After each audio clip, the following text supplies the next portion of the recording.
ক্রিকেটে ব্যক্তিগত নৈপুণ্য দিয়ে ম্যাচের নায়ক হয়ে ওঠা খুবই সম্ভব, কিন্তু সামর্থ্যের সর্বস্ব নিংড়ে দিয়েও কখনো কখনো সাফল্য হাত ফসকে যায়। দিন শেষে দলগত ব্যর্থতায় ঢাকা পড়ে যায় ব্যক্তিগত নৈপুণ্য, জোটের ট্র্যাজিক হিরোর তকমা। আজ সেরকমই এক ট্র্যাজিক হিরোর গল্প বলা হবে। বিশ্ব ক্রিকেটের সবচেয়ে নান্দনিক ব্যাটসম্যানদের একজন, মাহেলা জয়াবর্ধনে। শ্রীলঙ্কার সাবেক এই অধিনায়ক দেশটির প্রথম ব্যাটসম্যান হিসেবে ছুঁয়েছিলেন টেস্ট ক্রিকেটে 10,000 রানের মাইলফলক। ওয়ানডে ক্রিকেটে দেশটির দ্বিতীয় ব্যাটসম্যান হিসেবে এই মাইলফলক স্পর্শ করেছিলেন তিনি। দেশটির হয়ে 2007 ও 2011 সালে পরপর দুটি ওয়ানডে বিশ্বকাপের ফাইনাল খেলেছিলেন মাহেলা। তিনি একমাত্র ব্যাটসম্যান যার বিশ্বকাপের সেমিফাইনাল ও ফাইনাল দুটিতেই সেঞ্চুরি আছে। ক্রিকেটে একজন ব্যাটসম্যানের মূল কাজ রান করা। সেই ব্যাটসম্যানের ব্যাট থেকে যখন কোনো ম্যাচে শতক আসে, তখন দলের জয়ের সম্ভাবনা স্বাভাবিকভাবেই বেড়ে যায়। তবুও কখনো সতীর্থ বোলারদের ব্যর্থতা, আবার কখনো প্রতিপক্ষের ব্যাটসম্যানদের অসাধারণ ব্যাটিংয়ে সেই সেঞ্চুরিয়ানকে পরাজিত দলেই থাকতে হয়। আইসিসি ওয়ানডে বিশ্বকাপ ক্রিকেটের ফাইনালে এখনও পর্যন্ত 7 জন ব্যাটসম্যান সেঞ্চুরি করেছেন। ক্রিকেটে সেঞ্চুরি বা 5টির বেশি উইকেট শিকার নিঃসন্দেহে প্রশংসার দাবিদার।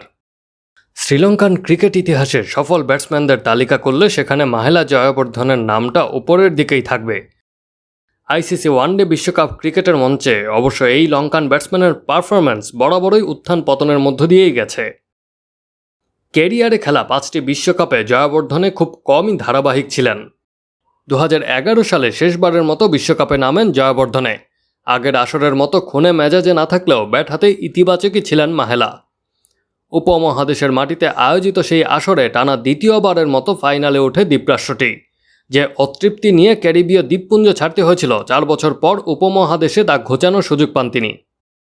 মুম্বাইয়ের ওয়াংখেড়েতে 2011 বিশ্বকাপের ফাইনালে অন্যতম আয়োজক শ্রীলঙ্কার প্রতিপক্ষ ছিল আরেক স্বাগতিক ভারত। প্রথমে ব্যাট করতে নেমে 2 ওপেনার উপুল থারাঙ্গা আর তিলকারাত্নে দিলশানের বিদায়ের পর ইনিংসের 17তম ওভারে ক্রিজে আসেন মাহেলা জয়াবর্ধনে। জয়াবর্ধনে সেই যে এলেন, দলের ইনিংস শেষ হওয়ার আগে আর সাজঘরে ফেরেননি। মাঝে খেলে গেছেন 88 বলে 13টি বাউন্ডারির সহায়তায় অপরাজিত 103 রানের ইনিংস। অর্ধশতক পূর্ণ করতে 49 বল লাগলেও সেঞ্চুরিতে পৌঁছাতে মাহেলার দরকার হয়েছিল মাত্র 35টি বল।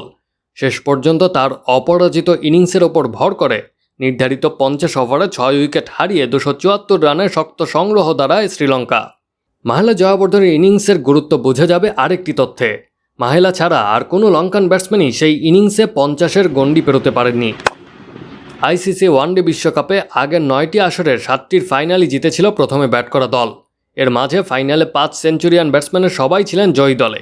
ইতিহাস আর রেকর্ডের বিচারে 2011 সালের বিশ্বকাপ ফাইনালের প্রথম ইনিংসের পর তাই শ্রীলঙ্কার দিকেই ম্যাচের পেন্ডুলাম হেলেছিল। 7 ওভারের মাঝেই 2 ভারতীয় ওপেনার বীরেন্দ্র সেহবাগ আর লিটল মাস্টার শচীন টেন্ডুলকারের উইকেট তুলে নিয়ে শ্রীলঙ্কা চালকের আসনেই উঠে বসে। কিন্তু গৌতম গম্ভীরের 97 এবং ক্যাপ্টেন কুল মহেন্দ্র সিং ধোনির অপরাজিত 91 রানের উপর ভর করে 10 বল হাতে রেখেই দ্বিতীয়বারের মতো বিশ্বকাপ শিরোপা জিতে নেয় ভারতীয়রা।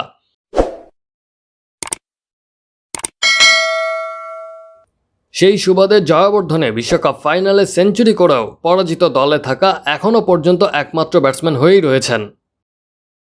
Action sports.